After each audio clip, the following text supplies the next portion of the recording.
We're looking at chapter 6, which deals with nonverbal communication.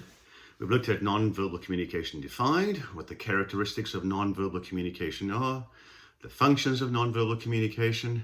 Now, the last segment of the chapter deals with types of nonverbal communication.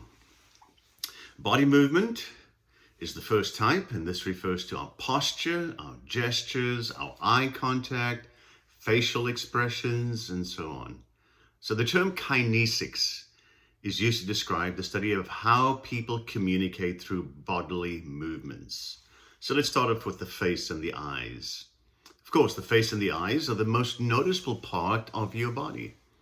However, the non-verbal messages they send are not always the easiest to read. They're somewhat ambiguous. First, it's hard to describe the number and kind of expressions commonly produced by the face and the eyes. There are just so many of them, and it's hard to catalog all of them. The significance of the face can be seen in the many phrases that we use to allude to it. We talk about saving face, and that's a huge thing for those who are from the African, Middle Eastern, and Asian context. We talk about having some face time, maintaining a poker face, and even facing our fears. One researcher, Mark Knapp, says that the face may well be the primary source of communicative information next to human speech. Oculesics is the study of how the eyes communicate. Gazes and glances are usually signals of the looker's interest. So, for example, gazing can be an indicator that somebody likes you. But remember, again, this is culturally conditioned. So East Asian cultures tend to see the avoidance of eye contact as a sign of respect, and prolonged eye contact as unpleasant and even aggressive. In the African context, younger people are not supposed to look older people in the eye. They are supposed to look down. And of course, we tell our kids here in the West, look me in the eye. It's very different. Those who look others in the eyes are perceived as more intelligent, and researchers have found a strong correlation, positive correlation between eye contact and interpersonal closeness. And of course, we realize that in the technological age, mobile devices tend to interfere with eye contact. Researchers tell us that the overuse of technology can dull interpersonal perceptiveness. Posture and gestures is the next type of nonverbal communication.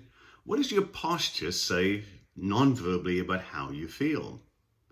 What messages do you get from the present posture, the way you are sitting or standing right now? There's some deep links between posture and communication.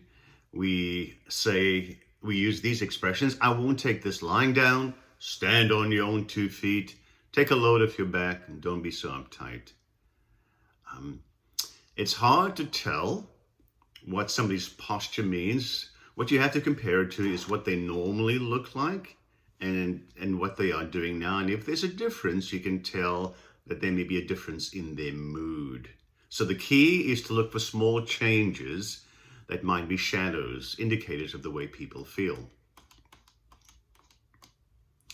Gestures are sometimes intentional. For example, a cheery wave or a thumbs up. However, so often our gestures are unconscious and unintentional. The right kind of gestures that are used when communicating with someone can increase persuasiveness. Persuasiveness increases when one person mirrors another's movements. Nonverbal mirroring is a common way to express similarity. So when you mirror what the other person is doing non-verbally, it expresses similarity and affiliation and probably affection as well. Touch, or what's referred to as haptics, is the study of touching. One of the studies in regard to premature babies shows that when mothers hold their underdeveloped infants close to their skin, these infants had stronger physiological development in terms of their body and also cognitive, mentally. They slept better and they had lower stress levels. And this was good for both mom and child. It reduced the anxiety of both. You see the benefit of touching in medicine and health and helping professions. Patients with dementia who were administered hand massages will decrease their anxiety and their dysfunctional behavior as well. Voice is the next one. Think about how the role your voice plays in communication in terms of rate, how quickly or rapidly or how slowly you read something. The tempo, where you emphasize different words, and the dynamic, the tempo of it, the pauses that you use, the volume, the pitch, the tone, and of course if you have an accent, whether it's a local or an international, overseas. So social scientists use the term paralanguage to describe the way a message is spoken. Paralanguage is not so much what you say, but how you say it. The impact of paralinguistic cues is strong. Research tells us that children are drawn more to playmates who have similar speech patterns than to playmates who are of the same race who speak differently. So here, the accent trumps race. It's interesting. So if you lower your vocal pitch, it can signal that it's your intent to take charge of a situation and people will perceive you as being more powerful. Sarcasm is one approach in which we use emphasis, tone of voice, and length of utterance to change a statement's meaning to the opposite of its verbal message. So, you look terrific. I had a wonderful time on my blind date. As with other nonverbal messages, people often ignore or misinterpret the vocal nuance of sarcasm. Pauses are part of paralanguage. So the first is the unintentional pause, when you stop to collect your thoughts before deciding how to continue speaking. The other is the vocalized pause. This ranges from disfluencies or non-fluencies, such as, you know what I mean, you know what I'm saying, like, okay, you know. Vocalized pauses like that certainly reduce a person's credibility and, of course, should be avoided. So what makes a voice attractive? That can vary. It depends on culture. What is the ideal voice? Second language English speakers or second language learners in general have a hard time learning to speak a second language without an accent, a noticeable accent. And even when accented speech is perfectly understandable, sometimes you can have discrimination by prejudiced listeners. So take account of how you listen to somebody who speaks with a different accent. Are you prejudiced toward them, or do you treat them equally? Shared language patterns can create a sense of coming together, a sense of convergence among communicators. As people tend to adopt the vocal patterns of their co-cultural peers, it certainly brings them together. So think about your nonverbal communication, your use of paralanguage. What feedback do you get? Do loved ones sometimes react to your tone of voice or critique not what you say, but how you say it? Distance is the study of how communication, proxemics is the study of how communication is affected by the use, organization, and perception of space and distance. So we all have a personal space wherever we go. It's that bubble that's our own, as much as our own bodies. And this personal bubble varies in size depending on the culture that you're raised, of course, the person that you're with, and probably the situation. So researchers discovered there's a strong relationship between distance and marital happiness. Now, the textbook says most North Americans stand closer to each other when talking than do most Asians. I don't think that's true. I've known lots of Asians, and most Asians tend to stand closer than North Americans do. Intimate distance is the first one, begins with skin contact and ranges out to about 18 inches. That when we allow somebody to come this close, it's usually because we trust them. And if somebody invades this area, we usually feel threatened. They in your face, we might say. Personal distance ranges from 18 inches to 4 feet. That's where couples stand in public. Social distance is 4 to 12 feet. Public distance is 12 feet outwards. So, what happens when our spatial bubble is invaded? Well, we experience stress. And how do we respond? We might become defensive. We would have some barrier behaviors designed to create a barrier between us and the other person.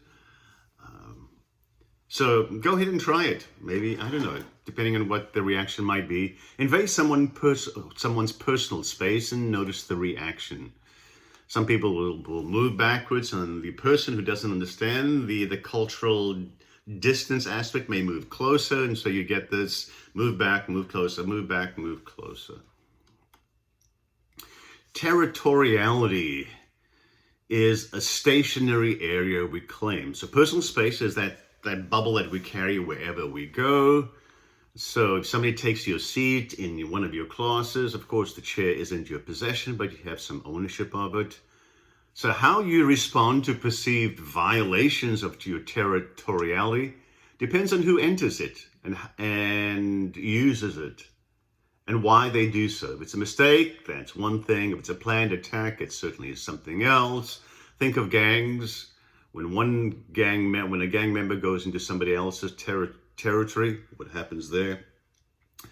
Chronemics is the term that's used to describe the study of how we use time, how we use and how we structure time. So some cultures are monochronic, North American, German, and Swiss. They emphasize punctuality, schedules, completing one task at a time. Other cultures, South American, African, Mediterranean, Asian, are polychronic with flexible schedules in which multiple tasks are pursued at the same time. Some cultures don't even have a word for the term late. South African in Zulu, there isn't a word for being late. It's after the time. Time can be a marker not only of status and culture, but also of relationships.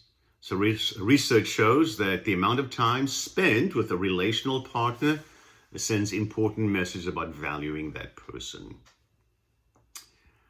Physical attractiveness is the degree to which physical attractiveness affects interaction between people.